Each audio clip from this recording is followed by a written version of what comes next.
precisamente replica un poco la conmemoración de la Diada de Cataluña, esta fecha nacional de Cataluña, que desde el Parlamento fue aprobada en 1993 junto con el himno nacional, el Segadors, y la señera, como símbolos nacionales. Tratamos desde el Casal de conmemorar y replicar, dándole la importancia que esta fecha tiene para todos los catalanes. Y para eso, en este espacio que cada tanto es presencial, nos pusimos en contacto con la profesora Nazaret Pucciarelli, que muy amablemente dispuso todo su conocimiento para preparar la charla de hoy, que es justamente esta: Cataluña, la Diada, fecha nacional, su contexto histórico y actual. Y les cuento un poco quién es Nazaret. Es profesora de enseñanza media y superior en Historia por la Universidad de Buenos Aires. Tiene la maestranza en estudios medievales por la Facultad de Filosofía y Letras de la UBA. Está adscrita a la Cátedra de Historia Moderna de la carrera de Historia de la Facultad de Filosofía y Letras de la UBA. Desde el 2019 brinda seminarios de extensión de Historia y Cultura catalanas abiertos a la comunidad en la Facultad de Filosofía y Letras de la UBA. Y también da cursos particulares sobre diferentes aspectos históricos de Cataluña. Ha participado en congresos, en jornadas nacionales e internacionales sobre historia medieval y moderna, y además de hacer distintas publicaciones en actas de jornadas y contenidos audiovisuales, como así también en entrevistas televisivas y radiales. Ha participado también en actividades en el Casal de Cataluña de Buenos Aires, y bueno, próximamente abrirá un nuevo curso, que ya lo vamos a dar los detalles al finalizar la charla. Así que darte la bienvenida, agradecerte por este espacio, y estamos muy interesados a la escucha de esta propuesta. ¿Sí? Gracias a todos por acompañarnos. Bueno, para mí es un verdadero placer estar con ustedes, así que espero disfruten de la charla. Que después seguramente abrimos un espacio de preguntas, de intercambio, para que no sea tan monótono de mi parte.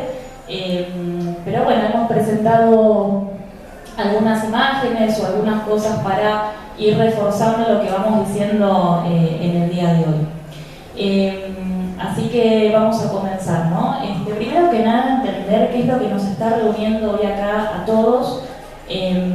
La conmemoración, ¿no?, que hoy estamos, justamente por la que estamos reunidos, nos hace pensar en hechos que ocurrieron hace 308 años, ¿no? Pero ni el tiempo ni el espacio parecen quebrar la remembranza de lo sucedido aquel 11 de septiembre de 1714. Una historia que moviliza por su heroicidad, compromiso y excepción. Sin embargo, y como vamos a ver a continuación, estos tres atributos no solo repusieron durante la defensa del sitio de Barcelona, sino que fueron varios los episodios anteriores de resistencia catalana. Nos haremos, entonces, algunas preguntas. ¿Cómo llegó Cataluña a ese momento culminante? ¿Cuál fue el recorrido histórico que la llevó a ese desenlace? Y al final, a modo reflexivo, ¿por qué la Diada? ¿Por qué conmemorar esos hechos y no otros? Cataluña tiene una larga historia de resistencias previas a 1714. Algunas fueron muy resonantes. La rebelión de los payeses de Remença en la segunda mitad del siglo XV, la guerra civil catalana hacia los mismos años, y la guerra de los segadores a mediados del siglo XVII. Todas las turbulencias y agitaciones de los campos y las ciudades catalanas tuvieron lugar en un contexto específico, pero podemos marcar un hilo conductor que relaciona todos esos procesos de resistencia: la defensa de los derechos, privilegios y constituciones de Cataluña. La historia no sirve solo para conocer hechos remotos, sirve para comprender el presente y anticipar mejor lo que vendrá. Si la historia catalana fuera un libro y lo abriéramos en la página 1714 sin leer lo anterior, nos costaría mucho comprender las intenciones, los personajes, la trama de esa historia. Y es más, si no visito la página 1714 y las que le siguen, no podría comprender la página 2022. Por eso los invito hoy a abrir ese libro desde mucho antes, seleccionando algunos capítulos de esa gran historia para comprender las páginas más recientes. Hagamos el ejercicio histórico de movernos a un tiempo y a un lugar que no son los nuestros. Estamos en los Pirineos, a fines del siglo VIII, momento en el que la región que hoy conocemos como Cataluña adquirió una identidad propia. Los condados catalanes, creados en tiempo de Carlomagno y asentados en esta cadena montañosa, tenían la difícil misión de evitar una nueva penetración musulmana al reino de los francos, donde habían sido derrotados unos años antes, en 732, en la batalla de Poitiers. Recién a fines del siglo IX, esos condados se libraron de la dependencia franca y pasaron a ser gobernados por condes nacidos en lo que hoy es Cataluña. A esta primera identidad, que llamaremos pirenaica y condal, le sucede una importante etapa, que fue la asociación del condado más importante, el de Barcelona, con el reino de Aragón, por medio del matrimonio del conde Ramón Berenguer IV con Petronila, hija del rey aragonés. Esta unión dará lugar a la corona catalano-aragonesa, importante entidad que competirá en más de una ocasión con Castilla. Al calor de la resistencia peninsular, Cataluña fue perfilando su sentido de pertenencia, ¿sí?, por la expansión mediterránea, de su cultura, de su idiosincrasia. La expansión territorial llevada a cabo por reyes como Jaume I o Pedro III en el siglo XIII le permitieron llevar su lengua, su cultura y sus producciones al Mediterráneo. Después de los coletazos de la peste negra, que comenzó en 1347 y que diezmó a Europa, Cataluña atravesó un contexto bélico particular, el de la guerra de los dos Pedros, en la que se enfrentaron Pedro el Cruel de Castilla y Pedro el Ceremonioso de Aragón, en el contexto, a su vez, de la Guerra de los 100 años entre Francia e Inglaterra. Pero fue en ese marco en el que el rey ordenó la creación de la institución de la Generalitat, cuya principal función era la recaudación de impuestos extraordinarios para solventar la larga guerra contra Castilla. Esta institución, sabemos, fue mutando de objetivos hasta representar intereses más amplios de la población y los principales sectores de la región. Además, en la corona existía una tradición pactista, por la cual las regiones que la componían mantenían sus fueros, privilegios y constituciones, y la idea de pacto con el rey para que jurase mantener dichos estatutos. Cataluña creció con esta conservación de sus privilegios jurídicos, el estatus competitivo y forales, lo que le permitió mantener una zona de influencia comercial y cultural. Si nos trasladamos ahora, a inicios del siglo XV, nos encontraremos con una Cataluña que comienza a defender sus propios atributos políticos y jurídicos. Estamos en tiempos turbulentos. En 1410, el rey Martín el Humano murió sin descendencia. El compromiso de Caspe de 1412 decidió que la corona catalano-aragonesa iba a regirse por otra casa dinástica, la de los Trastámara. Esta casa, que ya venía reinando en Castilla, acabó con los siglos de reinado de la histórica Casa de Barcelona. El nuevo rey, Fernando I, extendió el uso del castellano por sobre el catalán y, aunque gobernó poco tiempo, marcó el inicio de grandes tensiones entre Cataluña y los reyes de la nueva dinastía, especialmente por traer una concepción más verticalista que partista entre la monarquía y sus súbditos. Entre 1462 y 1486, Cataluña protagonizó una de las rebeliones antiseñoriales más largas del antiguo régimen y que se prolongó durante 3 reinados, el de Alfonso V el Magnánimo, su hermano Juan II y Fernando el Católico, hijo del anterior. Los campos catalanes se crisparon con la rebelión de los payeses de Remença, movimiento activo durante más de 20 años y orientado a terminar con las cargas y abusos señoriales, que ya eran un anacronismo para la época. Fue Fernando el Católico el que le puso fin al movimiento y parcialmente resolvió la situación, aunque no pudo evitar el ataque del payés Joan de Cañamás en las escalinatas del Palacio Real de Barcelona, que lo hirió de gravedad en diciembre de 1492, signo de las tensiones que continuaban. Paralelamente a la rebelión de los payeses de Remença en los campos, el año 1462 también vio estallar una rebelión en las ciudades, en los sucesos conocidos como la Guerra Civil Catalana, que duró 10 años.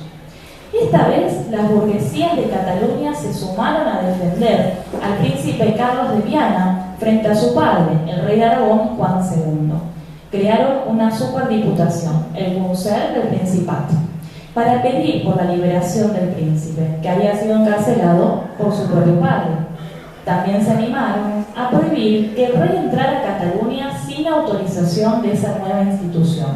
Y cuando esto ocurrió, cuando Juan entró a tierras catalanas sin permiso, los catalanes no dudaron en desconocer la figura del propio rey, en junio de 1462, ofreciendo la corona a personalidades de Castilla, de Portugal y de Francia.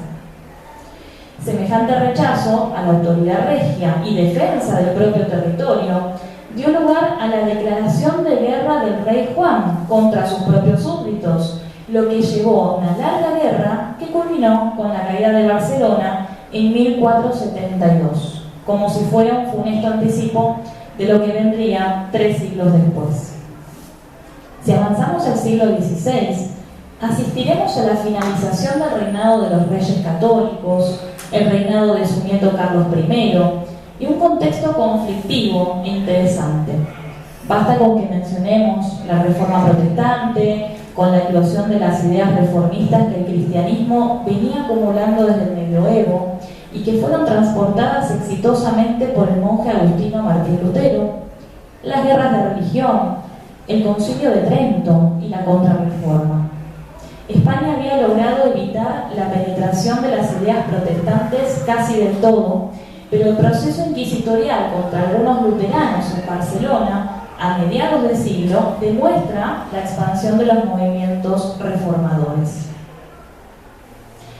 La Generalitat contribuyó en la segunda mitad del siglo XVI a que los catalanes se sintieran parte de una comunidad en un sentido más cultural. Le encargó obras históricas a cronistas como Cristòfor Despuig con su Col·loquis de Tortosa de 1557.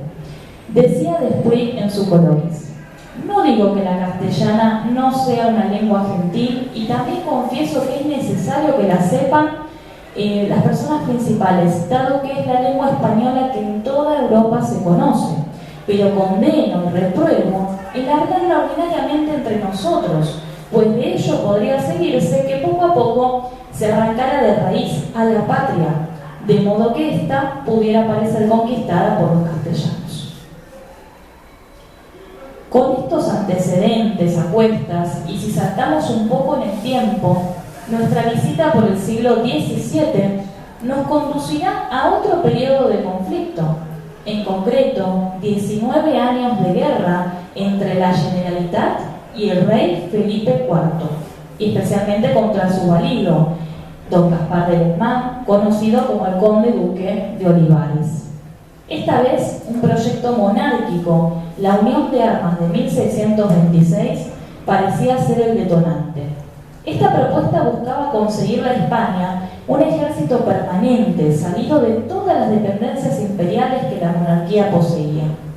Ese ejército debía reunirlo cada dependencia, como también solventarla, y la cantidad de sublevados derivaba de un cálculo demográfico aproximado. En el caso de Cataluña, el proyecto comenzó mal. Se había calculado mucha más población que la que realmente tenía, lo cual generó una mayor presión impositiva y la reunión de un ejército más numeroso que el que debía a la monarquía. Sin embargo, no iba a ser el proyecto de unión de armas la única polémica que maltraería a los catalanes. Desde 1618 y hasta 1648, buena parte de Europa se había convertido en un polvorín por la Guerra de los 30 años, desencadenada por conflictos religiosos que se arrastraban desde el siglo anterior. Cataluña, por cuestiones geográficas, se convirtió rápidamente en zona de acantonamiento de tropas monárquicas que cruzaban los Pirineos para combatir, como también en zona que sufriría invasiones, bombardeos y ocupaciones. Después de que la Generalitat se negara a contribuir al proyecto, Cataluña entró en un periodo de tensiones con la monarquía, que se iría acrecentando especialmente desde el inicio de una segunda guerra que comprometía gravemente su territorio. La guerra contra Francia, desde 1635. Esta guerra impidió que los catalanes siguieran comerciando con Francia, aumentó el número de tropas que las familias debían mantener y soportar en sus casas, con todos los desmanes que puedan imaginarse, y convirtió el suelo catalán en un territorio inhabitable. Todo lo anterior era como una gota que rebalsó un vaso, pero hablamos de un vaso que ya estaba lleno, por todo lo que ya comentamos. El 7 de junio de 1640, Cataluña decidió rebelarse en el día del Corpus Christi, una de las máximas festividades del catolicismo y que reúne a gran cantidad de personas. Asimismo, Barcelona duplicó su población ante la afluencia de trabajadores estacionales, los segadores. Los hechos se precipitaron ante el aprisionamiento de algunos miembros de la Generalitat. Los segadores atraparon al virrey de Santa Coloma y lo arrojaron por los acantilados del Montjuïc.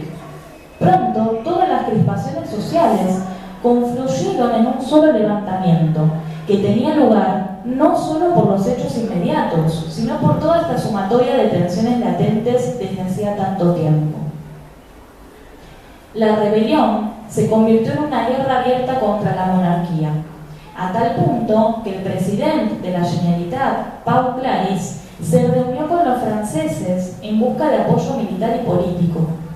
La Generalitat proclamó una efímera república catalana bajo la protección del rey de Francia, Luis XIII, que pasó a llamarse Luis I de Cataluña, siguiendo el sistema republicano holandés, que era presidido por la figura de un protector. Por supuesto que no debemos entender este proyecto republicano con lo que conocemos hoy por república. Sin embargo, fue uno de los intentos más claros de ruptura y autodeterminación que habían tenido y que se podía tener en aquel tiempo. Luego de varios años de guerra, distintos reveses aniquilaron el proyecto catalán. Los franceses se fueron rápidamente de Cataluña por conflictos locales, mientras que el fin de la guerra de los 30 años y el fortalecimiento de las tropas monárquicas llevaron a la caída de Barcelona en 1652, hecho que puso fin a la guerra de los segadores. Sin embargo, las luchas continuaron hasta 1659, cuando la paz de los Pirineos dejó a Francia satisfecha al entregársele el Rosellón, el Vallespir, parte de Cerdaña y el Conflent como territorios anexados. Cataluña se vio sin aliados, con un territorio cercenado y una población empobrecida y hambreada por tantos años de guerra. Pero para Cataluña esto no había sido una derrota total. Había sentado unos antecedentes muy valiosos que le servirían de herramientas de lucha en los años que siguieron. Hizo falta revisar todas estas páginas para que pudiéramos comprender las que vendrán en el siglo XVIII. La muerte sin descendencia directa del rey Carlos II el Hechizado en 1700 le ponía fin a la dinastía de los Austrias en España. Inauguraba una gran incertidumbre. Cuando por testamento se supo que el rey había dejado por heredero al trono al nieto de Luis XIV de Francia, Felipe de Anjou, hubo una gran conmoción.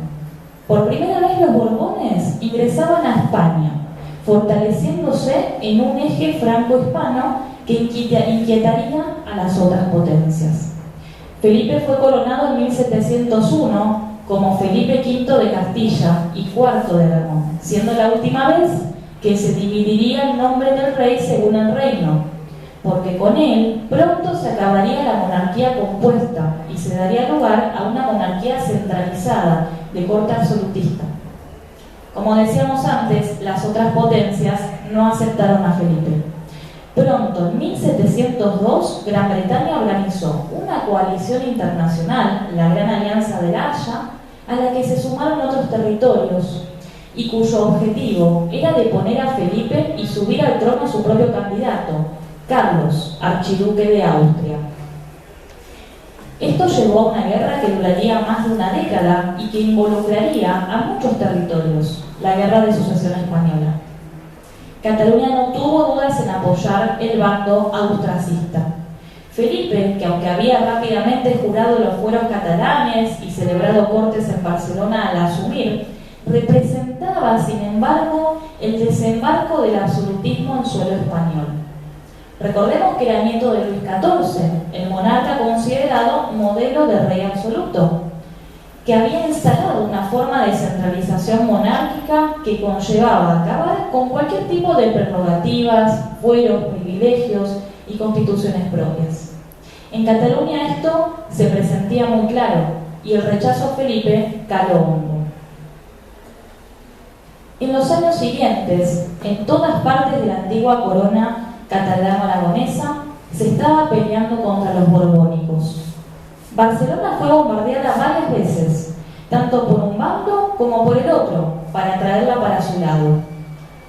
Valencia y Aragón cayeron en abril de 1707 en la batalla de Almansa, lo que generó la pérdida de todas sus libertades y fueros.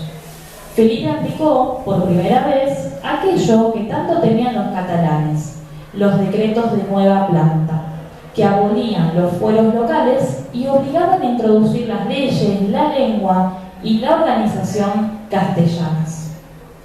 Mientras tanto, Carlos pudo hacerse con el control de la situación varias veces, hasta parecía que Felipe tendría que irse del trono de un momento a otro. Pero una decisión tomada por el propio candidato austríaco trajo una consecuencia impensada. Al morir su hermano en el trono imperial, Carlos se apuró a asumir como emperador del Sacro Imperio, convirtiéndose en Carlos VI y alejándose de la contienda directa en suelo español. Al irse de Cataluña, dejó una carta garantizando a los catalanes que los ayudaría para continuar su lucha y lograr una república. Esto, desde luego, no sucedió. Esta decisión generó en todos los contendientes la aceptación de Felipe en el trono ante la retirada de su principal competidor y luego de varios años de desgaste. Por el Tratado de Utrecht de 1713 se acordó que Felipe fuera reconocido como legítimo rey de España a cambio de que desistiera de asumir al trono francés. De esta manera, las grandes potencias evitaban que se fortaleciera ese eje franco-hispano. Todos los contendientes tuvieron su recompensa. Gran Bretaña, por ejemplo, obtuvo Menorca y Gibraltar, y la posibilidad de comerciar con un barco anual con América. A partir de ese momento, Cataluña tenía dos opciones: rendirse o continuar la lucha, pero sola. Si Cataluña se hubiera rendido en ese momento, hubiera ahorrado muchas vidas. Y no tendríamos un Día Nacional de Cataluña, por lo menos no por estos hechos. Pero Cataluña decidió, en una corte sin el rey, un 30 de junio de 1713, continuar la resistencia. Se les ofreció la rendición varias veces, pero representados por el conseller Rafael Casanova, decidieron mantenerse hasta el final. A partir de ese momento comenzó la Guerra de los Catalanes, que en los hechos se trató de la resistencia de Barcelona al asedio de las tropas profesionales del rey Felipe V, durante nada menos que 14 meses. Y si no hubiera sido como fue de heroica esa defensa de Barcelona, tampoco íbamos a estar reunidos hoy para recordarla. Se calcula que murieron cerca de 7.000 defensores, pero el doble de borbónicos. En Barcelona se arrojaron 23.000 bombas, de las cuales 6.000 se lanzaron solo el 11 de septiembre de 1714. Y el lema de la resistencia, casi profético, fue «Lliures o morts». Después de 1 año y 2 meses de asedio, de resistir como se podía y con quienes podían, un costado de la muralla de Barcelona finalmente se derrumbó. El asedio había terminado ese 11 de septiembre. También habían terminado los fueros catalanes, sus instituciones, sus privilegios, sus constituciones y su propia lengua. Todo eso fue impuesto a través del decreto de nueva planta que se aplicó en 1716 para Cataluña. Desde ese momento, el territorio pasaba a ser una provincia y su organización interna sería reconfigurada totalmente. Hasta aquí la historia, hasta aquí la página 1714. Pero ¿cómo pasamos a la Diada? ¿Cómo acabó convirtiéndose en la fiesta nacional de Cataluña? Eso se lo debemos a los intelectuales y políticos catalanes de fines del siglo XIX, que impulsados por una revitalización del catalanismo, por un resurgimiento de su lengua, por un sentimiento nacional, dotarán a Cataluña de sus mayores símbolos. La Renaixença enarboló 2 momentos históricos y los convirtió en los más importantes. Estableció un día patrio y un himno patrio. No por nada, y según hemos visto en esta charla, la letra del himno se basaba en los hechos de 1640, de la Guerra de los Segadores, uno de los momentos de mayor compromiso político de Cataluña. Y para el Día Nacional no se eligió un episodio victorioso, sino un episodio de lucha, de resistencia sin igual. La conmemoración de la Diada, a su vez, también tiene su propia historia.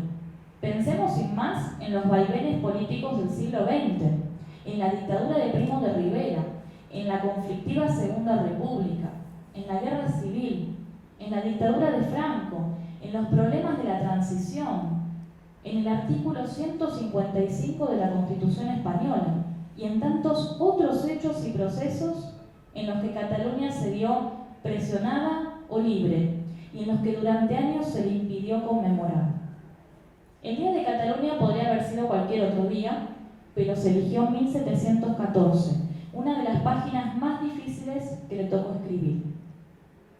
La historia catalana, decíamos antes, es como un gran libro de varios volúmenes y que todavía sigue escribiéndose.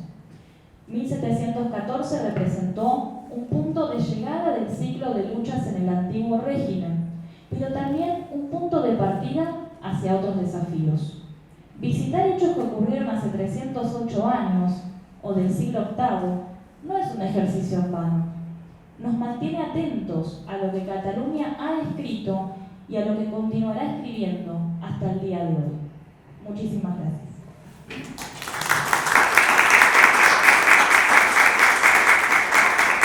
El hilo conductor me parece siempre que hay grandes intereses por un lado de poder de la mano de los económicos y por el otro lado lo que resulta de esta resistencia es estas ansias de luchar por la libertad, por sus derechos, por su identidad, ¿no? Entonces, como que son los dos motivos muy presentes en cada una de las sucesivas luchas, ¿no? Sí, siempre fue un hilo conductor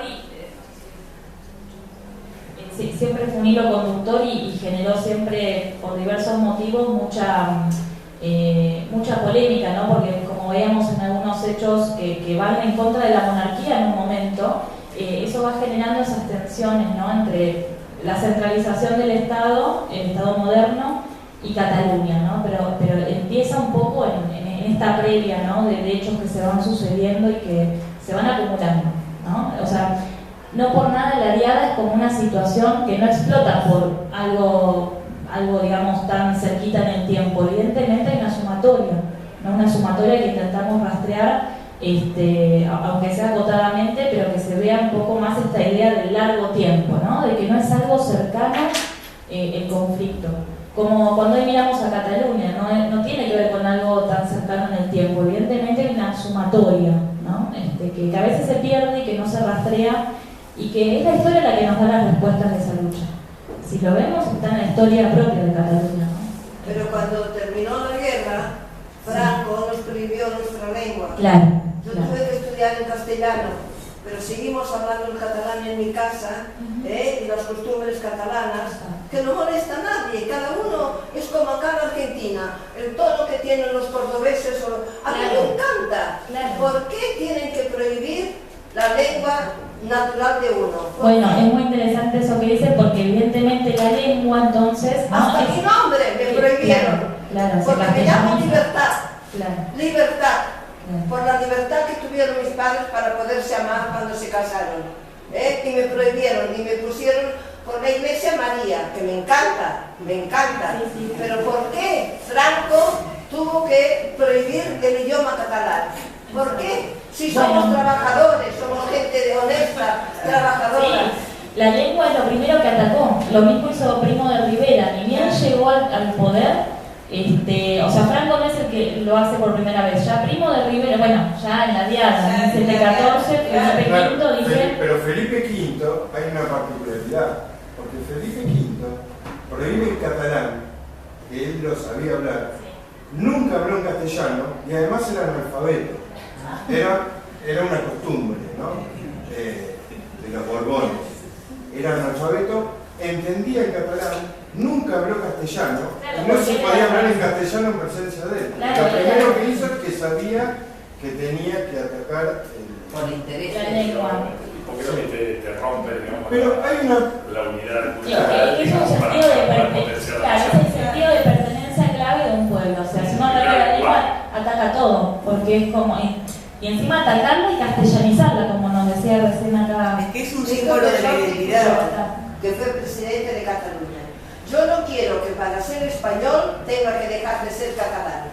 Mi lengua és la meva terra és Catalunya, la meva llengua el català, la meva dansa la sardana y el meu desig la libertad. Ahora sí, yo quiero la libertad sin guerra, No, yo voy a firmar con libertad, como me llamo yo, pero con guerra no, no van a tener mi firma. Soy catalana de los pies y argentina de los pies a la cabeza también.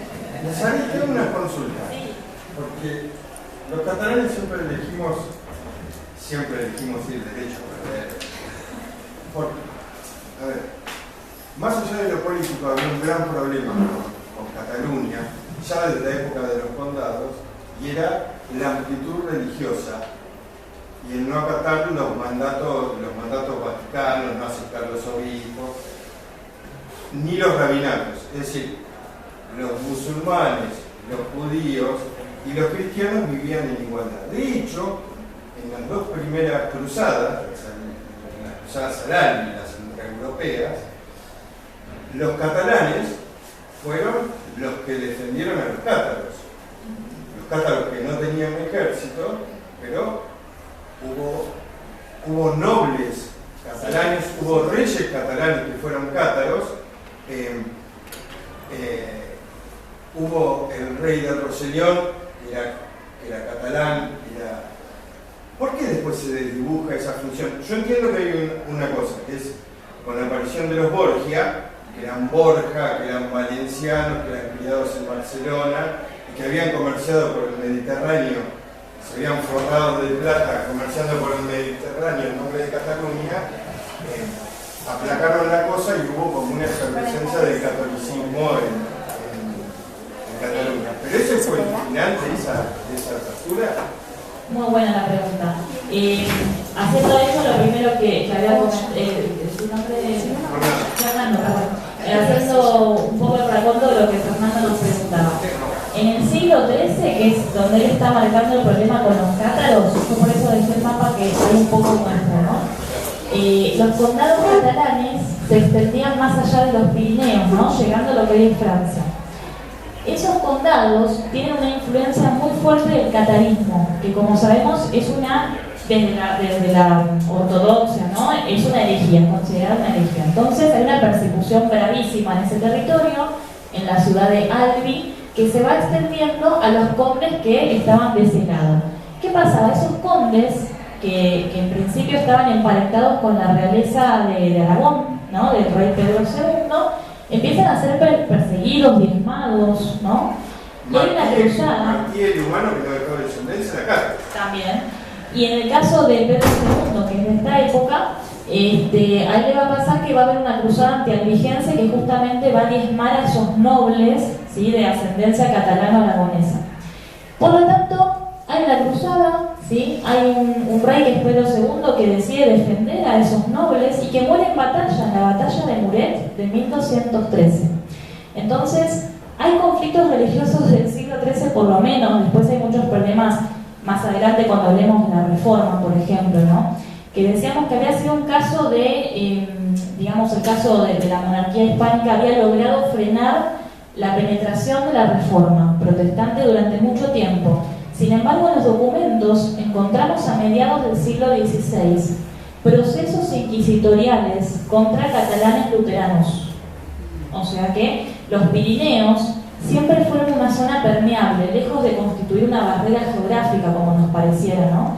En realidad no, es el lugar de paso de las ideas, de la cultura, de cuestiones religiosas, también artísticas, haciendo una relación.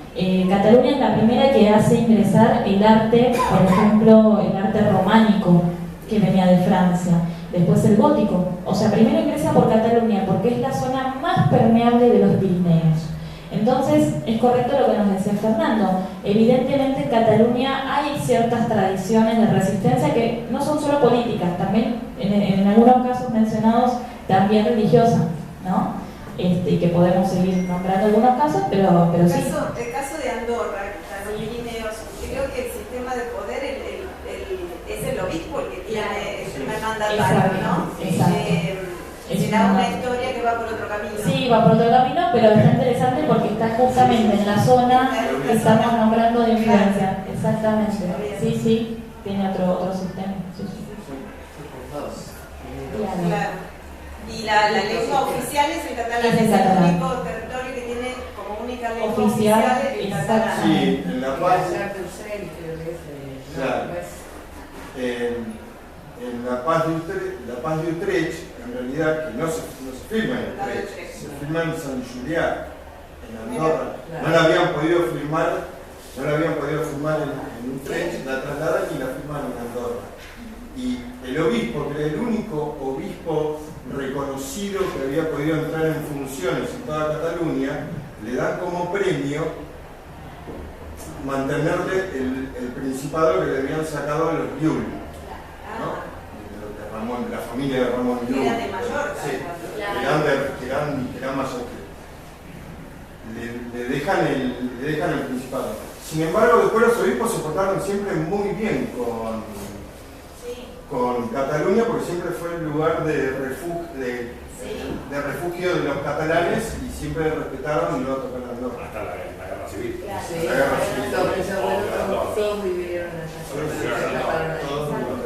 Los catalanes siempre hemos sido más secos, más secotes, no como el andaluz, que es todo alegría.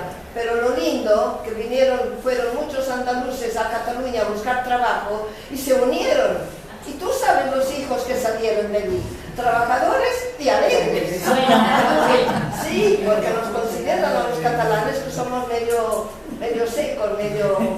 No todos. Pero bueno, algo que menciona Libertad es muy importante, que es el tema de la influencia que tuvo Cataluña en el siglo XVII hacia lo que tiene que ver con la zona más central, con Andalucía, con el sur. Cataluña, con esta guerra de los segadores de 1640, influyó, por ejemplo, en Portugal, en la secesión de Portugal, que fue ese mismo año, en 1640.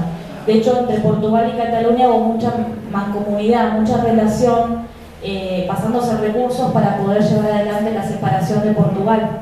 Que Portugal antiguamente era de España desde 1580, exactamente. Entonces, hay una influencia catalana muy fuerte, también en Andalucía, que se intenta separar por los mismos años, en 1641. También se intentan separar. No tienen el éxito que esperaban y rápidamente son derrotados, pero Cataluña influyó muchos procesos en ese momento, o sea que no lo mencionamos, pero estuvo buena la intervención de Libertad para recordarlo. Sí. Bueno, y cuenta la historia, porque lo vi por televisión, en una película hecha en España por un artista muy conocido, que Colón era catalán, de madre judía, nacido en Barcelona. Por eso los reyes católicos lo recibieron en Barcelona cuando llegó de América. Eso cuenta yo, pero lo cuenta la historia. Puede ser. Que podría ser que me perdonen los italianos. Bueno, en lo que hace a la relación con América, Cataluña no había participado desde el principio en lo que es la conquista de América, por ejemplo. Participó mucho tiempo después, cuando ya estaba muy avanzada es más, estaba en retirada más que nada el imperio, porque ya en el siglo XVIII, recién en la década del 50, Cataluña, también lo que es Aragón y Cataluña también, se empiezan a meter en el comercio con América, pero estaba prohibido porque el monopolio lo tenía Castilla. Castilla es la que se llevaba. No tenía ni un barco. No, nada. Porque eso lo había. Nada. Claro. Felipe V, entre otras cosas, Sí, también modificó obras de arte que llegaron hasta nuestros días. Ver las carabelas con la cruz de Castilla y no pintada de indianas es una locura. Una carabela tiene que ser, en España tiene que ser blanco o a rayas, claro, o a indiana. Claro. No podía tener la cruz de Castilla, que todavía no se había impuesto. Claro. Sí, por eso, es una historia muy... con muchos vaivenes. Y para destacar...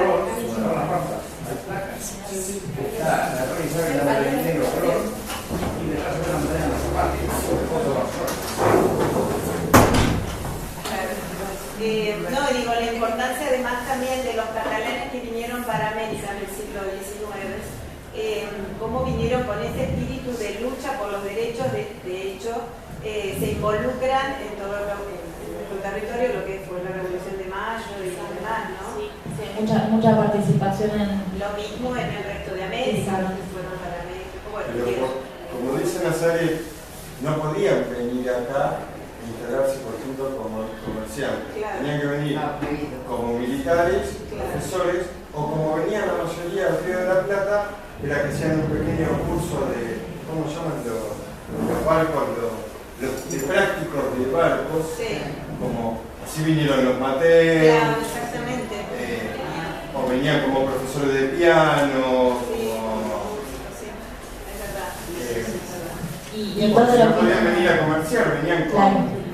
con No, que no podían, no estaba permitido. Con un título como para hacer alguna actividad. No, aparte con son los... documentos vascos. Claro. Y son los años de la piratería, además, ¿no? Porque justamente nadie podía comerciar, por eso la piratería inglesa, ¿no? Del siglo XVI, los corsarios y todo lo que conocemos, los holandeses, bueno, estaba impedido hasta el siglo XVIII poder comerciar con América. Entonces esto, claro, bloquea la posibilidad de muchos territorios de ese intercambio, ¿no? Eso por un lado. Y después también esto que decíamos antes, ¿no? De cómo hay una conciencia de lo catalán desde muy temprano, porque esta cita que pusimos acá, que es del siglo XVI, ya está vinculando el tema de la lengua con la cultura, ¿no? Esto que decía después, que decía esto de no está mal que se hable el castellano porque es una lengua que se habla, pero no descuidemos el catalán, porque entonces terminamos arrancando de raíz a la patria, como dice, ¿no? Y esto es del siglo XVI, todavía no habían pasado los mayores conflictos que enumeramos. O sea, ¿no? Habíamos enumerado estos conflictos acá, ahí está. Todavía no había pasado ni la guerra de los segadores, que fue la más dura de esos conflictos del momento, y ni hablar la diada, que ahí en la diada, justamente en ese momento, Felipe sabe muy bien cómo suprimir la identidad catalana con la lengua. como decíamos recién. Lo mismo hizo Primo de Rivera mucho después y lo mismo hizo Franco. La lengua siempre es como ese reservorio de identidad que en principio hay que erradicar para poder someter. Pero no lo lograron porque se sigue hablando catalán y hay una recuperación que todavía tiene que hacerse del catalán después de tantos años de dictadura, por supuesto. Es una tarea, ¿no?, que lleva mucho esfuerzo, pero el catalán sigue vivo y sigue resistiendo, si no, no podría hablarse como se habla hoy en día, ¿no? Sigue luchando por la lengua catalana. Yo a mis 3 hijos siempre les hablé en catalán, pero nunca les obligué que ellos me hablaran en catalán. Y ahora, el amor que tiene mi hija, que es la vicepresidenta del CASAL, ¿Y eso por qué? Porque estamos en un país que se habla castellano. Entonces ellos mismos tienen que decidir si lo quieren aprender o no.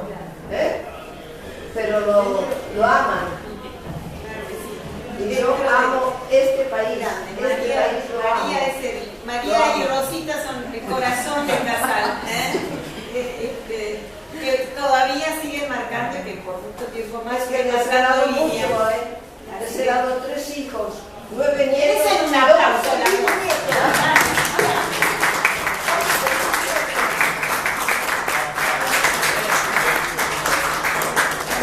una maravilla y un privilegio poder tenerlas, ¿no?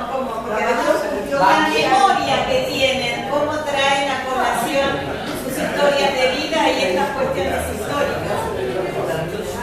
Como para ir cerrando, ¿no? Yo había sacado algunos punteos porque como la charla decía contexto histórico de 1714 y la actualidad, traer como un punteo de qué pasa con Cataluña en estos momentos, que bueno, muchos deben tener por algún lado otras conexiones. Después de, bueno, vos comentaste todo este siglo de la Renaissance, a fines del siglo XIX, un siglo XX con la guerra civil, con los 40 años del franquismo, y bueno, cómo empieza hacia fines del siglo XX a volver a tomar fuerza esta autonomía de Cataluña, y hay antecedentes de los estatutos de autonomía, ¿no? Está el del proyecto de 1919 que se cierra en la Segunda República en 1932. Después hay uno después de la muerte de Franco en 1979 y en el 2006 se vuelve a reformar el Estatuto de Autonomía y ese que está vigente ahora desde el gobierno catalán, donde el Parlamento tiene gran importancia. En estos momentos el presidente es Pere Aragonés, que pertenece a la política de la guerra republicana, pero bueno, están en un gobierno de coalición junto con el Partido Socialista y con Junts per Catalunya, el cual era Carles Puigdemont.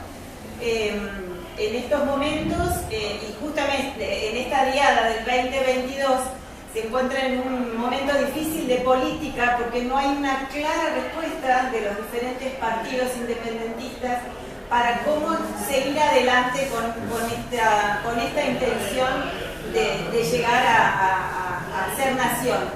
Y así todo, recordamos que desde 2012 hay 2 asociaciones culturales catalanas muy fuertes, la Asamblea Nacional Catalana y la ONU Cultural, que propiciaron manifestaciones cívicas justamente para las diadas, para los 11 de septiembre, con reclamo y con fuerza para pedir el derecho de autodeterminación, el derecho a decidir.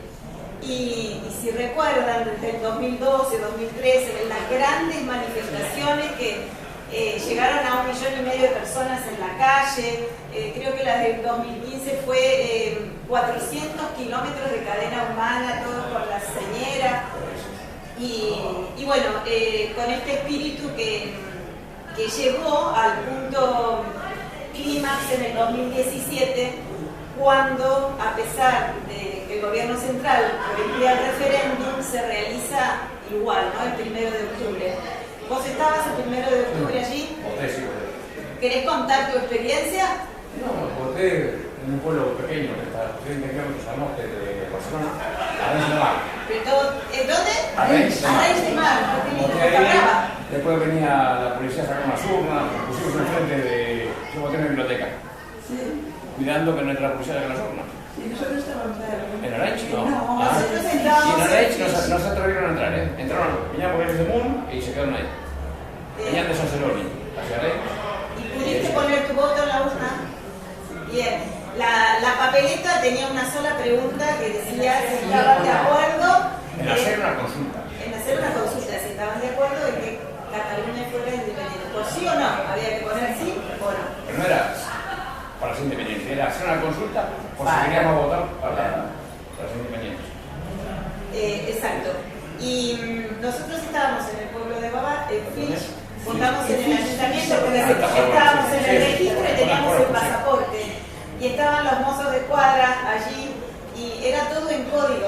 Salían del ayuntamiento y decía, bueno, se para la chocolatada, empezamos a las 5 de la tarde con la chocolatada. Y toda la gente allí adelante. Y cuando decía, es hora de la chocolatada para los mayores de 70.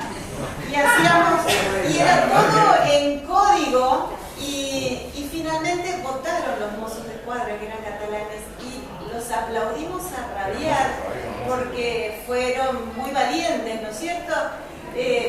Así que fue un momento histórico para muchos catalanes, para gente grande que votaba. Muy emocionante. Sí. El espíritu catalán resiste siempre y se transfiere, o sea que es algo como mágico, que uno lleva dentro y lo va transmitiendo con las generaciones, las injusticias y todo, ¿no? Deseando esa libertad de persona, de idioma, de todas nuestras costumbres, que son tan hermosas en todas partes, porque son dignas de respetar en todas partes, ¿eh? Sí. Así que yo creo que el espíritu catalán sobrevivirá y bueno, lo lograremos algún día. Costará, porque bueno, de este referéndum salió, se escrutaron según la ley, ¿no? Un 90% de las urnas, muchas fueron incautadas, pero fue un gran porcentaje. Actualmente hay un 50%. En esa época era más de 50%. Claro. Bueno, dio por ganado el sí a eso. Y a partir de ahí, bueno, el artículo 155 de la Constitución Española, por lo cual cayeron nuevamente los derechos, las organizaciones catalanas, una docena de presos políticos. El presidente de ese momento, Carles Puigdemont, huye a Bélgica, todavía está allí. Y bueno, y el año pasado recién se les dio la posibilidad a 9 o 10 de ellos, ¿no?, de poder salir de la cárcel, ¿no? Fue muy injusto. Y la diada del 2022 comenzó como siempre con las ofrendas florales a Rafael Casanova, que era el encargado, el jefe en 1714 de la caída de Barcelona. Se hacen las ofrendas florales. Fue en Montjuïc la gran fiesta institucional este año, allí cerca de la fuente de aguas danzantes, ¿no? Delante de las 4 columnas ¿de quién son? ¿De Dominique? De Puig Cadafal.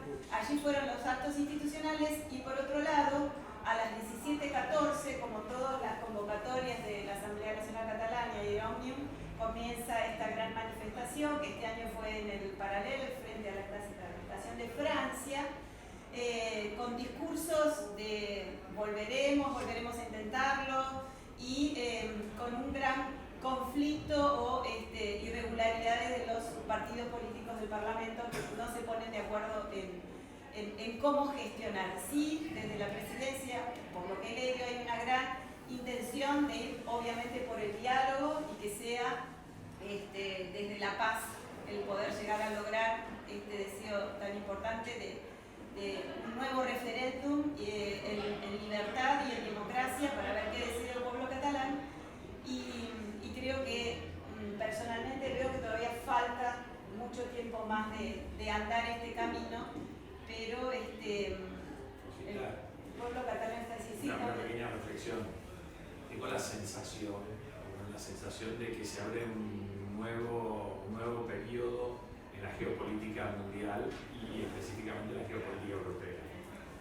No es menor el dato, digamos, del fallecimiento de la reina de Inglaterra, que me da la sensación que va a despertar un montón de situaciones que podría comenzar tal vez con Escocia, que es un proceso que está bastante avanzado y que podría continuar con distintos procesos vinculados entre ellos, el catalán, Flandes, Quebec, distintas cuestiones.